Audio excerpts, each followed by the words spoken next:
Hey, this is Aaron. And this is Kristin. This is the Drive Mode Show. Hey, y'all. Today we want to talk to you about Toyota crossovers.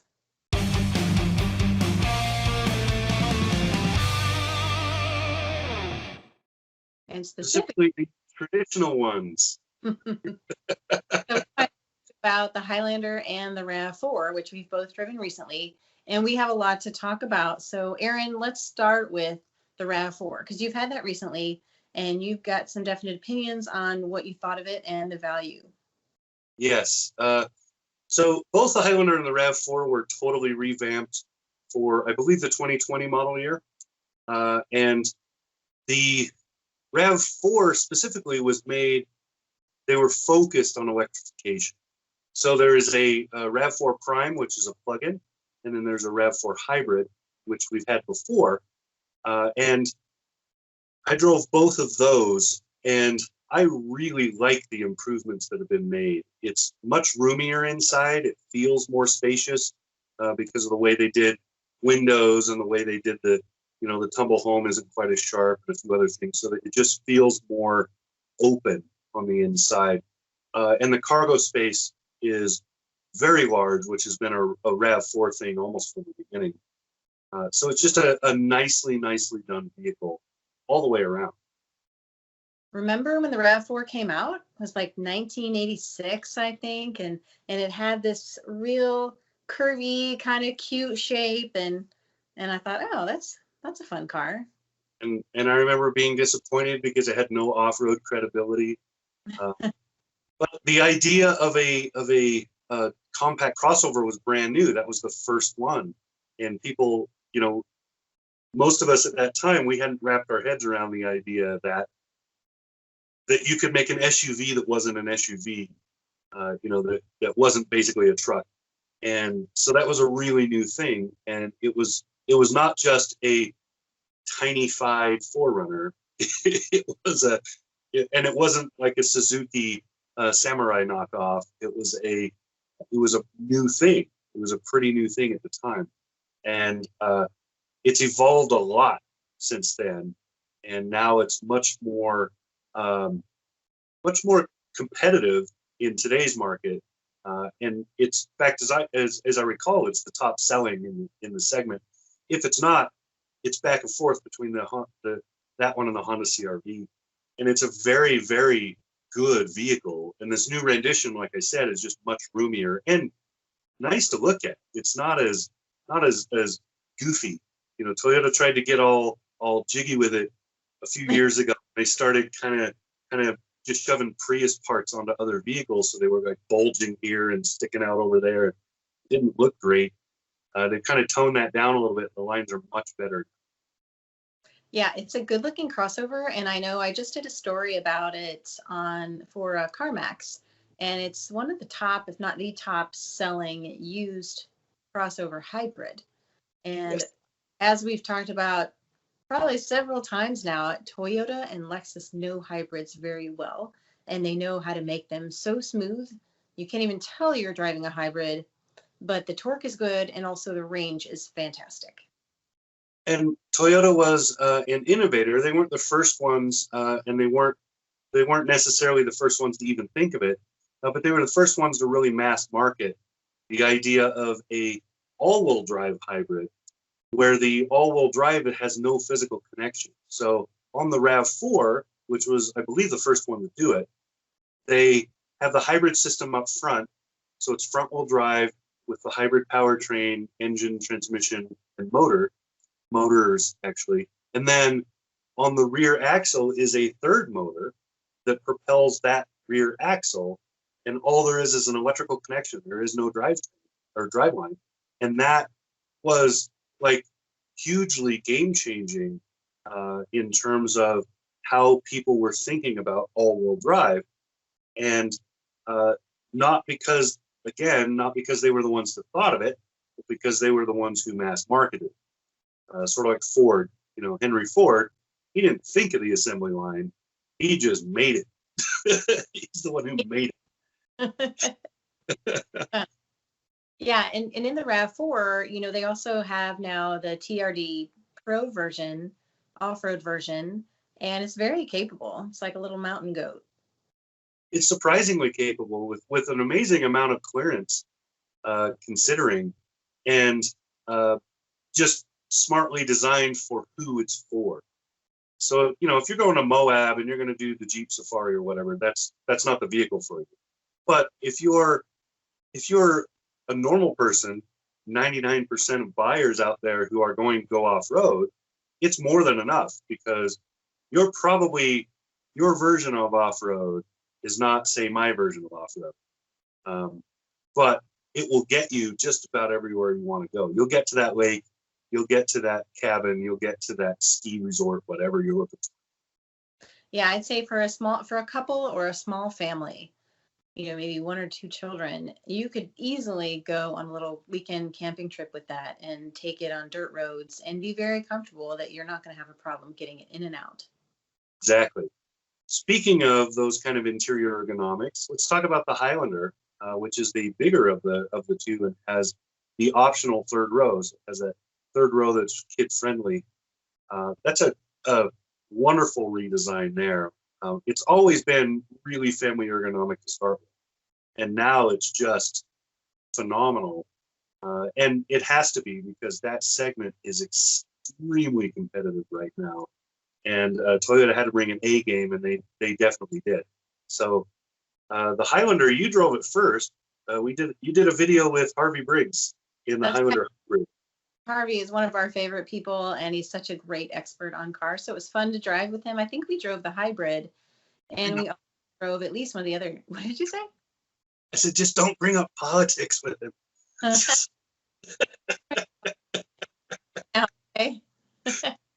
So Harvey and I drove the Highlander at least 2 different trims, and we were impressed by how smooth it was. I mean, it had a lot going for it. You know, there's always room for improvement. And there's a couple of things that I would definitely like to change, but I mean, overall, there's not a whole lot to complain about with the Highlander. We drove it with our family, so I drove it as a family vehicle for a week, and you took it on a long road trip. So between us, we've had a lot of experience with that vehicle. I have a friend who bought one, and she really likes it. She bought a pretty base model, but she likes the optional third row. So when she picks up a niece or a nephew, she can throw them in the vehicle with her. She has 2 kids of her own, and she enjoys the way it feels and the family ergonomics. There's places to put everything. There's drink holders for everybody, and then some. It's just really well thought out. One thing with Toyota across the board, though, is infotainment is not always on par with market expectation. They're usually a little bit behind. So their user interface is a little weird, but it's always functional. And now they have Apple CarPlay and Android Auto, which alleviates a lot of that if you're used to using it. But yeah, Toyota, it works great. Toyota flips that coin with their stereo system. If you get the upgrade, you always have a good stereo. Always get the upgrade. And when it comes to JBL, I mean, it's definitely worth the upgrade. JBL, Mark Levinson, and Harman Kardon, any of those audio systems are really good, and this sounds great. Even if the audio controls on the Highlander and the RAV4 aren't as good as I'd like for them to be, most people, I think, that are buying one of those vehicles won't care as much as an audiophile does.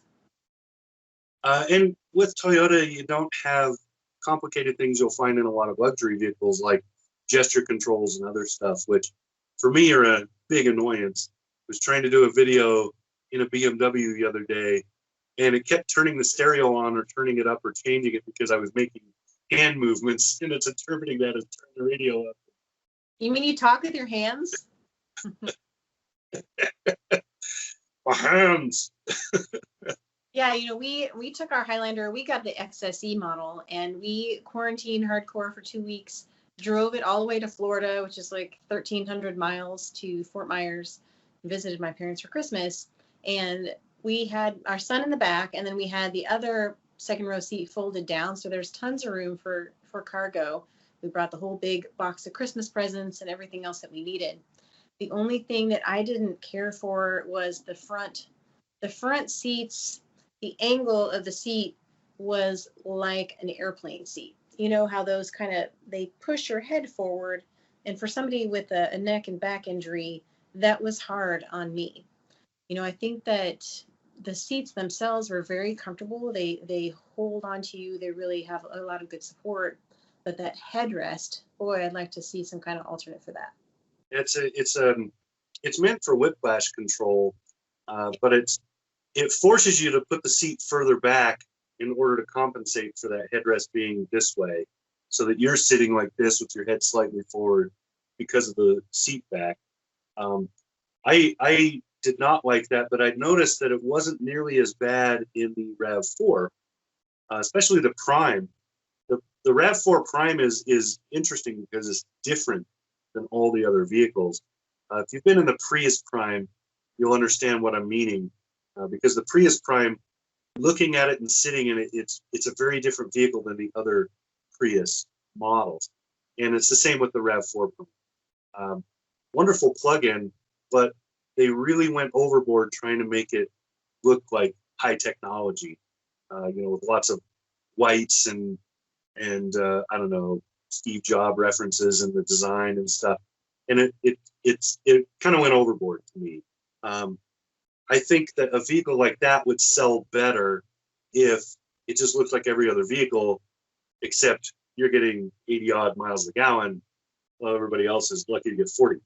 So, Yeah, for sure. And like you told me before, the screen on the Prime version of the RAV4 is bigger, and it's got that gamification aspect of it that millennials like. So it looks different in a lot of ways. It's almost like a totally different car. But a little bit distracting. One downer you get when you get bigger and bigger screens is you start overthinking them. You start thinking about, do I need to split this? Should I be doing this, that, or the other? And then the ambient light. No matter how much you turn down the lighting inside the vehicle at night, it's a lot of light, and it can make it more difficult to see what's going on outside the car, which transversely, we get more and more people complaining about how headlights are blinding them on oncoming because they're getting brighter and brighter. But yeah, it's an interesting game that's played, but overall, I like both the Highlander and the RAV4, and I see them as extremely competitive. And I'm glad to see that Toyota has gone away from that boring design that they used to do and kind of backed off from that let's go overboard thing.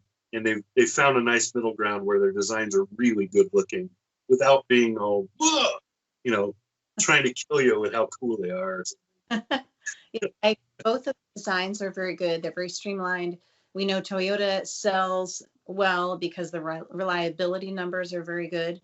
And I know that RAV4 sells twice as many as the Highlanders, especially in the used versions, and they last a long time. So I would definitely recommend either one when you're looking in that segment. But as you've said before too, definitely do your due diligence and take a look at some of the competitors on the market, because there are a lot of them in this segment.